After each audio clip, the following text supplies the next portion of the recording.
السلام علیکم ناظرین، دنیا نیوز پر آپ دیکھ رہے ہیں پروگرام نقطہ نظر۔ میں ہوں آپ کا میزبان محمد اجمل جامی، میرے ساتھ تشریف رکھتے ہیں مجیب الرحمان شامی صاحب بھی۔ سب سے پہلے آج کے موضوعات۔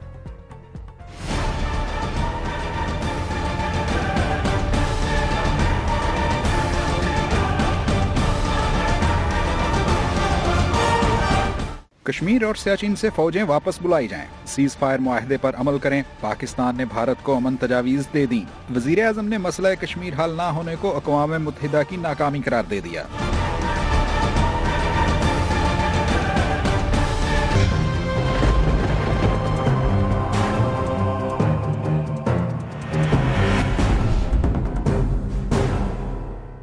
سندھ حکومت نے صوبائی احتساب کمیشن کے لیے بل تیار کر لیا، بل جلدی اسمبلی میں پیش کیا جائے گا۔ صوبائی احتساب کمیشن سے وفاقی اداروں کی مداخلت کم ہو جائے گی۔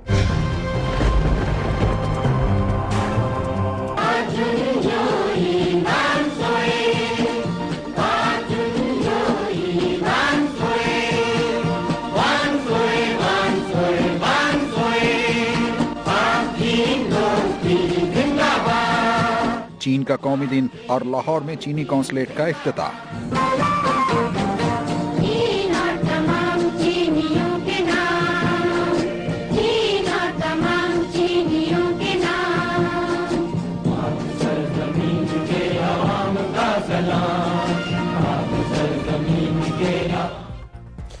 تو وزیر اعظم نے جو تقریر کی اقوام متحدہ میں، اس کا ذکر کرنے سے پہلے، اس پر مبنی رپورٹ دکھانے سے پہلے، شامی صاحب آپ سے کچھ ہی دیر پہلے چودھری نثار صاحب مخاطب تھے میڈیا سے۔ ایک تو این جی اوز کے حوالے سے انہوں نے ایک تفصیلی جو پالیسی ہے حکومت کی اس کا اعلان کیا، اور پھر اہم بات یہ انہوں نے کی، کہتے ہیں جی آوے کا آوا بگڑا ہوا ہے، اب تو حکومت کرنا بھی مشکل ہوا پڑا ہے یہاں پر۔ آوے کا آوا تو بگڑا ہوا ہے، اس میں کوئی شبہ نہیں۔ جو بد نظمی ہے اور یہ جو کشمکش جاری رہی ہے ہمارے ہاں فوجی قیادت میں اور سول قیادت میں، اور بار بار ٹیک اوورز ہوئے ہیں اور ایک سول وار کی سی کیفیت رہی ہے پاکستان میں، اس نے ہماری انتظامیہ کی چونیں ہلائی ہیں۔ اور ابھی جو پرویز مشرف صاحب کے دور میں جو تحریک چلی، اس سے بھی ایک انتظام جو ہے، انتظام و انصرام، اس کے راستے میں کافی رکاوٹیں کھڑی ہوئیں۔ لیکن اصل بات یہ ہے کہ اس معاملے کو درست کرنا ہے، اور درست کرنے کے لیے یہ ضروری بات ہے کہ ناک کی سیدھ میں چلا جائے اور روح رعایت کے بغیر کارروائی ہو۔ لیکن شام صاحب یہ کوئی ایک دن کا کام تو نہیں ہوگا؟ نہیں، ایک دن کا کام نہیں ہے، لیکن وہ چینی کہاوت ہے کہ 100 میل کا سفر بھی ایک قدم سے شروع ہوتا ہے۔ بالکل صحیح ہے۔ تو جیسے اب آپریشن ضرب عضب شروع ہوا ہے، دہشت گردوں کے خلاف کارروائی ہوئی ہے، جب یہ کارروائی شروع کی گئی تو مشن امپاسبل تھا، یہ ممکن نہیں ہوگا، لیکن وہ الحمدللہ ایک کامیابی کے ساتھ آگے بڑھ رہی ہے۔ کراچی کا آپریشن اسی طریقے سے کمر ہمت باندھنی ہوگی، اور انتظامیہ کو جو زنگ لگ چکا ہے اسے زنگ ختم کرنا ہوگا، اور یہ جو این جی اوز ہیں ان کو رجسٹریشن کرنی ہوگی، ان پر نظر رکھنی ہوگی، مانیٹرنگ کا قیام بھی وہ کہہ رہے ہیں ہم کریں گے اس کو۔ اور مگر حکومت اپنے دفاتر کا، اپنے اداروں کا حساب کتاب نہیں رکھ پا رہی، ان کی نگرانی نہیں کر پا رہی، اور پھر ہم سیاست میں بعض اوقات بہت آگے چلے جاتے ہیں۔ ابھی آپ دیکھیے کہ الطاف حسین صاحب کی ایک تقریر انہوں نے کی ہے جو میڈیا پر تو نہیں آئی، جس میں انہوں نے پاکستان کے ریاستی اداروں پر غم و غصے کا اظہار کیا اور کہا ہے کہ انہیں قتل کرانے کا منصوبہ تیار ہو چکا ہے لندن میں۔ اور اب ایک فوٹیج دکھائی گئی ہے جو نثار علی خان صاحب کی 2008 کی گفتگو ہے ٹی وی پہ، اور اس میں انہوں نے جو گفتگو کی ہے، کسی چینل نے اسے دوبارہ دکھایا ہے، اور ایم کے ایم جو ہے اس کو ایسے سمجھ رہی ہے کہ یہ تازہ بات ہے۔ اور اس گفتگو میں نثار علی خان نے کہا تھا کہ میں اور شہباز شریف پرویز مشرف صاحب سے ملنے گئے جب وہ چیف آف آرمی سٹاف تھے، تو انہوں نے کہا کہ ہم یہ ایسا انتظام کر سکتے ہیں کہ الطاف حسین کو ایلیمینیٹ کر دیا جائے، ہمارے پاس پورے اس طرح کی صورتحال موجود ہے، ہمارے پاس پورے انتظامات ہیں، اور لندن میں بھی ہم یہ کام کر سکتے ہیں۔ تو یہ دیکھیے اب پرویز مشرف صاحب نے اس کی تردید کر دی، اور یہ نثار علی خان صاحب کو اس طرح کی بات اپنی زبان پر نہیں لانی چاہیے تھی، اور یہ لوز ٹاک اگر کسی نے کر بھی دی تھی تو اس کو اس طرح سے کرنا اور پاکستان کے وقار کو، اس کے اداروں کو اس میں زیر بحث لانا، یہ کسی طور مناسب نہیں تھا۔ ہمیں معلوم ہونا چاہیے کیا چیز زبان سے نکالنی ہے، کیا چیز نہیں نکالنی ہے۔ ہر چند کے ایم کیو ایم اس کا جو مطلب اخذ کر رہی ہے، اور آپ جس کو اس طریقے سے اس کی تاریخ 2008 کی اس کو نکال کر، یعنی جب وہ پرویز مشرف صاحب کے ساتھ ایک الائنس چلا ان کا برسوں، تو یہ بات پیش کر رہی ہے، وہ اپنی جگہ ایک قابل تنقید ہے اور اس کو مطلب اس کی تعریف نہیں کی جا سکتی. لیکن جو نثار علی خان صاحب نے چاہے 10 سال پہلے بھی بات کہی، 8 سال پہلے بھی بات کہی، اس طرح کی باتیں زبان سے نکالنی نہیں چاہیے.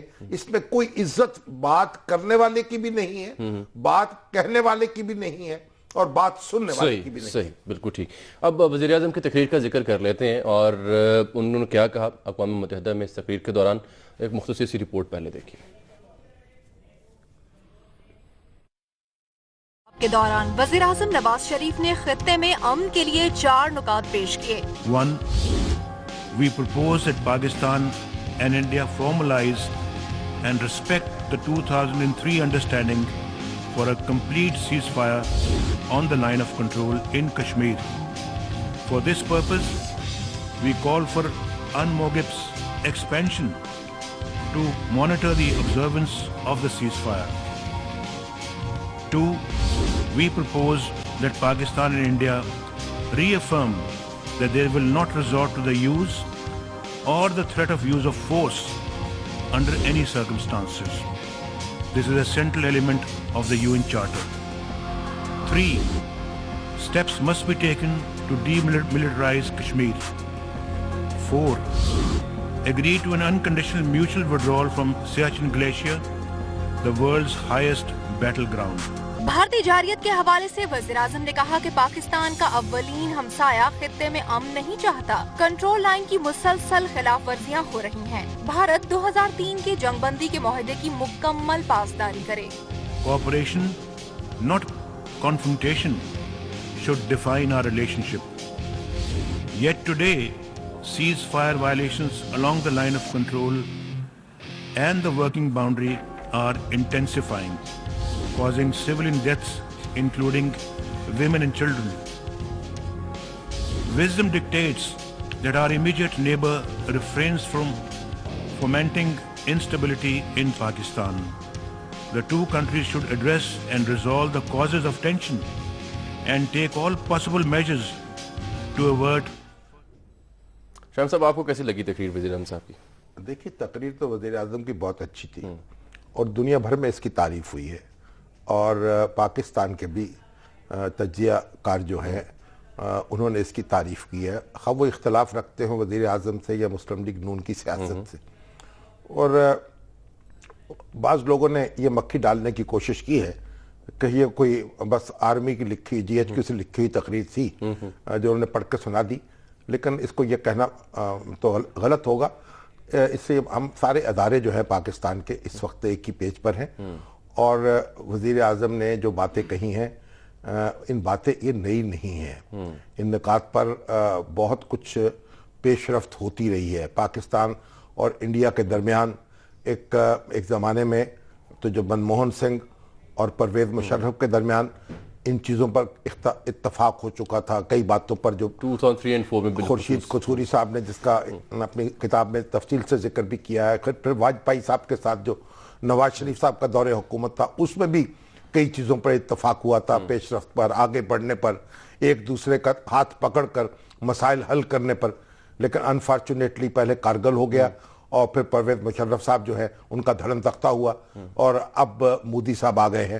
اور مودی صاحب جو ہیں انہوں نے مکس سگنلز دیے ہیں، کبھی وہ مسکرا کے دیکھتے ہیں، کبھی غصے سے دیکھتے ہیں، اور حالات جو ہیں کشیدہ ہو چکے ہیں. تو انڈیا جو ہے اس پہ تو تنقید ہوگی اس میں، لیکن وزیر اعظم نے ایک پورے وقار کے ساتھ، ایک تدبر کے ساتھ، میں سمجھتا ہوں پاکستانی قوم کی بھی اور کشمیری عوام کی بھی ترجمانی کی ہے، اور ایک راستہ بتایا ہے کہ دیکھیے پاکستان اور انڈیا کے درمیان ایک دم تو ہر چیز ٹھیک نہیں ہو سکتی، لیکن ایک راستہ ہے جس پہ چلتے ہوئے ہم آگے بڑھ سکتے ہیں. کشمیر سے فوجیں نکال لی جائیں، ایک غیر فوجی علاقہ ہو جائے، اور پاکستان مقبوض یعنی انڈیا کے پاس جو کشمیر ہے اس سے بھی، اور پاکستان کے پاس جو کشمیر ہے اس سے بھی. اور اس کے بعد یہ ہے کہ سیاچن کے معاملے میں تو راجیو گاندھی کے دور میں بھی اتفاق ہوا، محترمہ بینظیر بھٹو کے پہلے ٹینیور میں. ہاں جی، پھر اس سے انڈیا جو ہے پھر گیا، 89 کی بات ہے. اور اس کے بعد پھر منموہن سنگھ جو ہیں ان کے دور میں بھی اتفاق ہوا، لیکن وہ بھی آرمی چیف جو تھے وہاں کے، انہوں نے دخل اندازی کی اور اس وجہ سے معاملہ آگے نہیں چل سکا. سر کریک کا معاملہ ہے وہ تو بالکل طے پا گیا تھا, اور منموہن سنگھ یہاں آنے والے تھے, پھر وہ الیکشن میں پھنس گئے 2006 میں, پاکستان آ نہیں سکے, معاہدہ نہیں ہو سکا. تو یہ ساری باتیں کئی بار طے ہو چکی ہیں. آگے بڑھنے کے لیے ایک کوشش کی, ایک عزم کی ضرورت ہے. اب بھی پاکستان اور بھارت ہمسایہ ملک ہے. یعنی پاکستان کا قیام جھگڑے کھڑے کرنے کے لیے عمل میں نہیں آیا تھا, جھگڑے ختم کرنے کے لیے عمل میں آیا تھا. علامہ اقبال کا جو خطبہ ہے الہ آباد کا, اس کو دیکھ لیجئے, قائد اعظم کی تقریروں کو دیکھ لیجئے. وہ کہتے تھے امریکہ یعنی کینیڈا کے تعلقات ہوں گے پاکستان اور انڈیا کے درمیان جیسے وہاں ہے, جیسے وہاں ہے. ٹھیک ہے. تو اس لیے اب ضرورت اس بات کی ہے کہ عزم کیا جائے. اور بھارت اب ایک الزام تراشی میں الجھ گیا ہے, اور دہشت گردی کے الزامات ہیں, اور ایک طوفان بدتمیزی برپا ہے. دہشت گردی جو ہے اس میں پاکستان کی اپنی شکایات ہیں کہ بھارت پاکستان کی سرزمین پر کیا کچھ کر رہا ہے, اور انڈیا کی اپنی شکایات ہو سکتی ہیں. لیکن اس کا طریقہ یہ ہے کہ دونوں ملک مل بیٹھیں, ایک دوسرے کی شکایات سنیں, ایٹ لیسٹ مذاکرات کی میز پر تو مشترکہ میکنزم وضع کریں ایک دوسرے کے ساتھ تعاون سے آگے بڑھے. یقیناً کوئی دہشت گردی کسی کی سرزمین پر نہیں ہونی چاہیے, لیکن اس کے لیے ایک عزم ہوگا, اور وزیر اعظم نے اپنی تقریر میں ایک راستہ دکھا دیا ہے. بالکل ٹھیک ہے. شاہم صاحب یہاں ایک بریک لے لیتے ہیں, ناظرین واپس آتے ہیں تو پھر مزید بات کرتے ہیں, بالخصوص یہ کہ بھارت میں وزیر اعظم کی تقریر کو کیسے لیا گیا.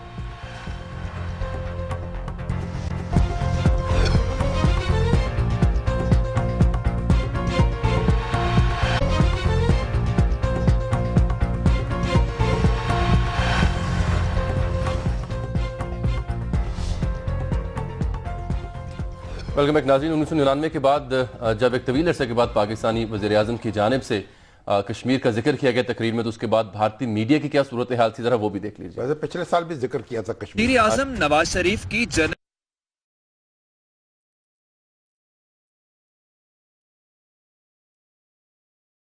اسمبلی میں تقریر کے بعد بھارتی میڈیا نے یک زبان ہو کر زہریلی بھاشا بولنا شروع کر دی.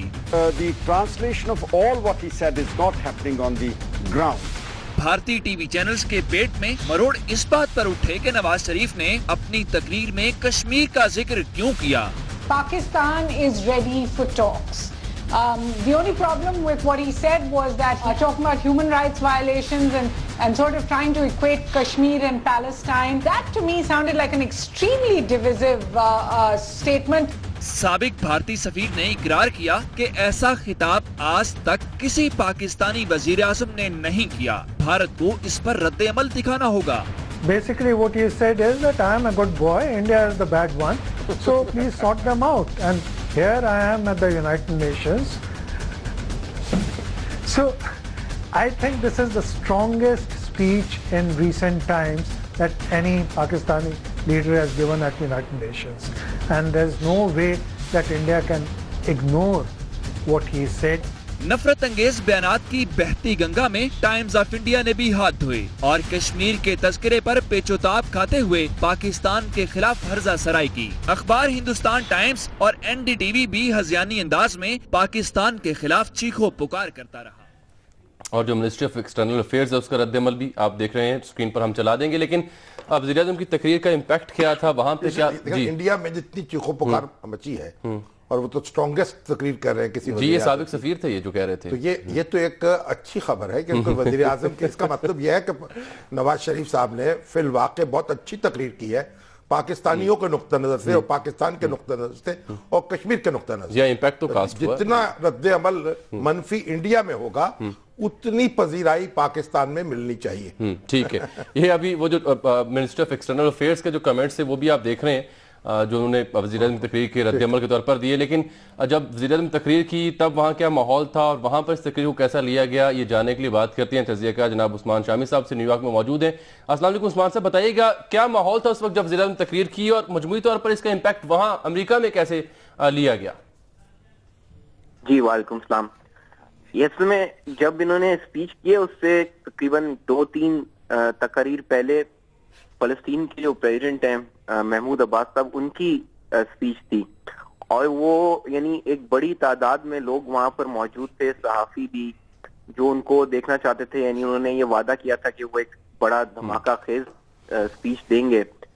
تو وہ جب آئے تو خاص طور پر ان کا بہت پرتپاک استقبال کیا گیا. پھر انہوں نے ایک بڑی جذباتی تقریر کی, پھر انہوں نے کہا ہم اسرائیل کے ساتھ جو معاہدے تمام ختم کرتے ہیں, ہم یک طرفہ عمل نہیں کر سکتے. تو جب انہوں نے تقریر ختم کی وہاں پہ انہیں ایک اسٹینڈنگ اوویشن ملا, ایک بڑا جذباتی منظر تھا اسمبلی ہال میں. پھر ٹرکش پرائم منسٹر نے تقریر کی, اور پھر حسینہ واجد کی تقریر تھی, اور پھر میرے خیال سے ایک اور تقریر کی, اور پھر نواز شریف صاحب نے وہاں پر ایڈریس کیا. تو نواز شریف صاحب نے تو فلسطین کا ذکر بھی خاص طور پر کیا. جی, فلسطین کا ذکر جو ہے ترکی نے بھی اور پاکستان نے بھی وہ بڑے بھرپور انداز میں ان کو سپورٹ کیا ہے. ٹھیک. دوسرا یہ کہ آپ دیکھیں یہاں پہ انہوں نے جب یہ جو تقریر کی ہے نواز شریف صاحب نے, اس کے بعد نظر یہ آتا ہے کہ انڈین بھی جو ہے وہ ذرا سرپرائز ہوئے ہیں. ان کا خیال تھا کہ یہ مسئلہ اٹھایا تو جائے گا, یعنی پچھلے سال بھی ذکر تھا وزیر اعظم کی تقریر میں کشمیر کا, لیکن اس سال جس بھرپور انداز میں اٹھایا گیا ہے, میرا یہ خیال ہے کہ یہ انڈینز کو بھی یہ توقع نہیں تھی کہ اس انداز سے پرائم منسٹر جو ہے وہ گفتگو کریں گے. تو اس کے بعد جو ہے آپ دیکھیں ان کا جو ریپلائی آیا ہے وہ بھی تقریباً 1.5-2 گھنٹے بعد ٹویٹ کیا ہے جو ایکسٹرنل افیئرز کی منسٹر ہیں انہوں نے. یعنی وہ تھوڑا سا ان کو ایک دھچکا لگا ہے کہ یہ ان کو غور کرنا پڑا کہ اس کے اوپر کیا ریئیکشن دیا جائے.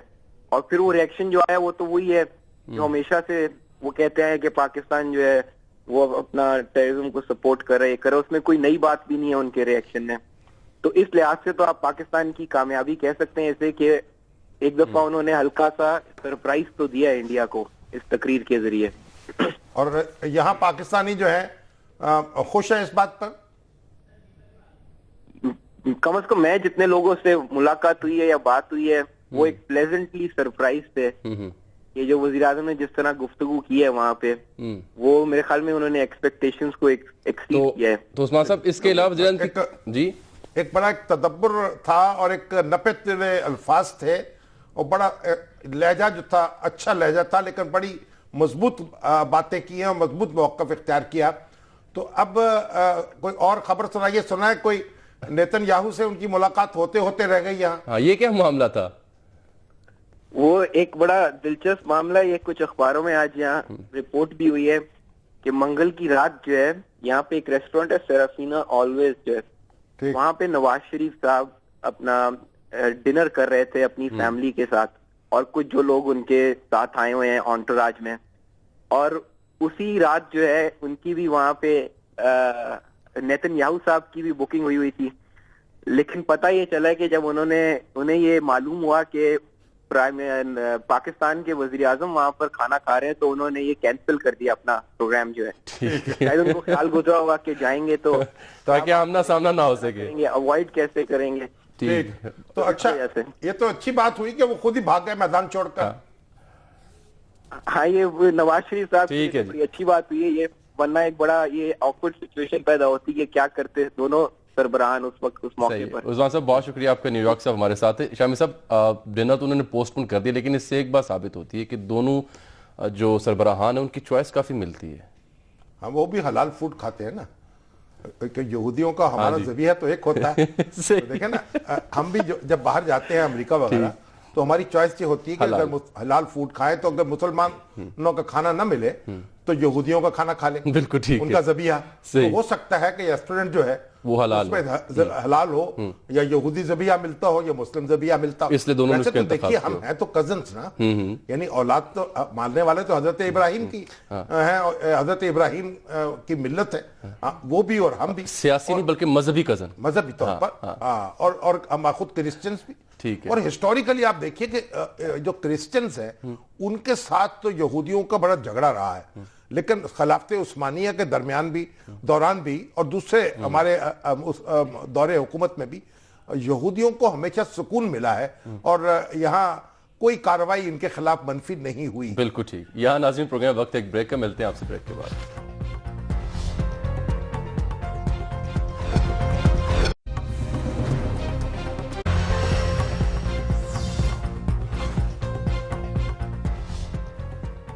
ویلکم بیک ناظرین. سندھ حکومت نے صوبائی احتساب کمیشن بل تیار کر لیا ہے اور یہ بل جلد اسمبلی میں پیش کیا جائے گا. اس بل سے جو بظاہر لگ رہا ہے کہ جو وفاقی اداروں کی مداخلت ہے سندھ میں شامل صاحب وہ کم ہو جائے گی. نیب سے اور ایف آئی اے سے اپنے آپ کو اور اپنے پرندوں کو اور اپنے درندوں کو اور اپنے چرندوں کو بچانے کے لیے ایک بل تیار کیا گیا ہے.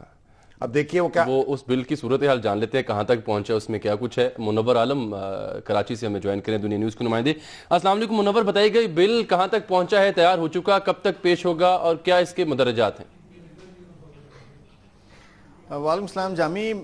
صوبائی احتساب کمیشن بل 2015 یہ تیار کیا جا رہا ہے اور تقریباً حتمی مراحل میں ہے, جس میں وزیر پارلیمانی امور اس میں شامل ہیں, وزیر قانون ہیں, سیکٹری قانون اس میں شامل ہیں. اس کے علاوہ جو وزیر اعلیٰ کے مشیر خصوصی ہیں قانون کے, وہ اس کی تیاری میں مصروف ہیں. احکامات جو ہیں وہ اس کے بعد آئیں جب تابڑ توڑ چھاپے پڑے ہیں FIA کی جانب سے, رینجرز کی جانب سے, نیب کی جانب سے. اس کے بعد سندھ حکومت کو یہ خیال آیا کہ اپنا احتساب کمیشن ہونا چاہیے تاکہ جو بھی کارروائی کرے وہ صوبائی حکومت میں ہو کہ کیا کارروائی کرنی ہے, کیونکہ FIA کی کارروائیوں پر کافی اعتراضات سندھ حکومت نے اٹھائے. مگر اس کے علاوہ یہ احتساب کمیشن جو ہے, یہ احتساب کمیشن تحفظ دے دے گا وفاقی محکموں سے. دیکھیں, ایک تو سب سے پہلی بات اس میں یہ کہ وسیع تر اختیارات کا لفظ استعمال کیا جا رہا ہے کہ دیے جائیں صوبائی احتساب کمیشن کو. اب جو کارروائیاں ہیں جو اس وقت اینٹی کرپشن کر رہا ہے, جو کہ صوبائی ادارہ ہے, اس کے پاس اختیارات انتہائی محدود ہیں. جو ان کی ACC 1 اور ACC 2 ہے وہ 20 گریڈ تک کے افسران جو کہ سرکاری افسران ہیں ان کے خلاف کارروائی کر سکتی ہے. جو غیر سرکاری افسران ہیں ان کے خلاف فیصلہ وزیر اعلیٰ کی ثوابدید ہے کہ وہ کریں یا نہ کریں, اس پر وہ انکوائری کروائیں یا نہ کروائیں, یہ بالکل الگ ایک میٹر ہے. اس کے بعد جو کمیشن بنایا جا رہا ہے اس میں ریٹائرڈ جج کو ایز اے چیئرمین اس میں تعینات کیا جائے گا. مگر بورڈ اس میں ایک بنایا جائے گا کہ جس میں بورڈ. خبر یہ آئی ہے کہ یہ کمیشن جو ہے وزیر اعلیٰ کی اجازت سے کسی معاملے میں پروسیڈ کر سکے گا. جی بالکل ایسا ہی ہے, کیونکہ اس میں وزیر اعلیٰ جو ہیں وہ اس وقت بھی اینٹی کرپشن کا جو محکمہ ہے اس کے جو سربراہ ہیں اور ان کی اجازت کے بغیر اینٹی کرپشن بھی کام نہیں کرتا. چیف سیکرٹری ضرور اس میں ایک اہم رول ضرور پلے کرتے ہیں, لیکن وزیر اعلیٰ کی اجازت اس میں ضروری ہوتی ہے. سیم اسی طرح جو ہے جو خاکہ تیار کیا جا رہا ہے اس میں وزیر اعلیٰ کی اجازت ضروری ہے. بہت شکریہ. منور عالم کراچی سے ہمیں رپورٹ کر رہے تھے. اس وقت جو نیب ہے نا, وہ تو اس کو تو وزیر اعظم کی اجازت کی کوئی ضرورت نہیں ہے. ٹھیک, وہ تو اپنی مرضی سے جب انڈیپینڈنٹلی کام کرتا ہے. اور اسی طریقے سے جو احتساب کمیشن بنایا گیا ہے خیبر پختونخوا, جی, وہ بھی آزاد ہے. ٹھیک, اور کئی لوگ تو کہتے ہیں جو عمران خان صاحب کے مخالف ہیں کہ مادر پدر آزاد ہے. صحیح, خان صاحب اس کی بہت تعریف کرتے ہیں, کل بھی کہہ رہے تھے کہ وہ جس پہ چاہے ہاتھ ڈالتے ہیں. وزیر کو پکڑ لیا انہوں نے. اب یہاں جو معاملہ ہے وہ یہ ہے کہ ایک تو کوشش یہ ہے کہ یہ کمیشن بنا کے پھر جو وفاقی ادارے ہیں ان کو روک دیا جائے کہ اس جورسڈکشن میں وہ کام نہیں کر سکتے. صحیح. اور دوسرا یہ ہے کہ وزیر اعلیٰ کی مرضی کے بغیر کسی معاملے میں وہ پروسیڈ نہ کر سکتے. ٹھیک. اب سندھ کے حوالے سے اور سندھ حکومت کے حوالے سے جو کرپشن کی داستانیں ہیں وہ سب سے زیادہ زبان زد عام ہیں. ٹھیک. اور سب سے زیادہ الزامات وہیں لگ رہے ہیں. اب یہ جو تحفظ دیا جا رہا ہے, اب یہ کیسے کارگر ہوگا؟ کہتے ہیں کہ 18ویں ترمیم کے بعد صوبے وفاق کو روک سکتے ہیں, لیکن یہ ایک ویو ہے. دوسری رائے یہ ہے قانون دانوں کی, اور کئی لوگوں سے میری گفتگو ہوئی ہے, وہ کہتے ہیں کہ جو وفاقی ادارے ہیں ان کو بے دخل نہیں کیا جا سکے گا, ان کی جورسڈکشن محدود نہیں ہو سکے گی, وہ رہے گی. اور یہ عدالت میں یہ معاملہ جب چیلنج ہوگا تو عدالت سے فیصلہ جو ہے وہ یقیناً اس کے حق میں آئے گا, اور صوبے کو اپنی کرپشن پر اجارہ داری نہیں دی جائے گی. احتساب کا چونکہ ہم ذکر کریں تو احتساب کے حوالے سے کل سینیٹر رضا ربانی صاحب جو ہیں چیئرمین سینٹ, وہ بھی بولے. میں چاہتا ہوں ذرا دیکھیں انہوں نے کہا کیا. دیکھیے جی. پولیٹیکل ورکرز نے کرپشن کی اور ان کو میں ڈیفینڈ نہیں کرتا, میں تسلیم کرتا ہوں, لیکن میں ساتھ میں یہ بھی کہتا ہوں کہ باقی پاکستان پروتر نہیں ہے, باقی پاکستان صاف نہیں ہے. سول ملٹری بیوروکریسی پاک اور شفاف نہیں ہے. احتساب ہو, سب کا ہو, اکراس دا بورڈ کرو احتساب, کوئی ہولی کاؤ کوئی سیکرٹ کاؤ نہیں ہونی چاہیے, احتساب سب کا ہونا چاہیے. کوئی پوتر نہیں. کس کا احتساب اصل میں چاہ رہے ہیں؟ یہ جو اپنا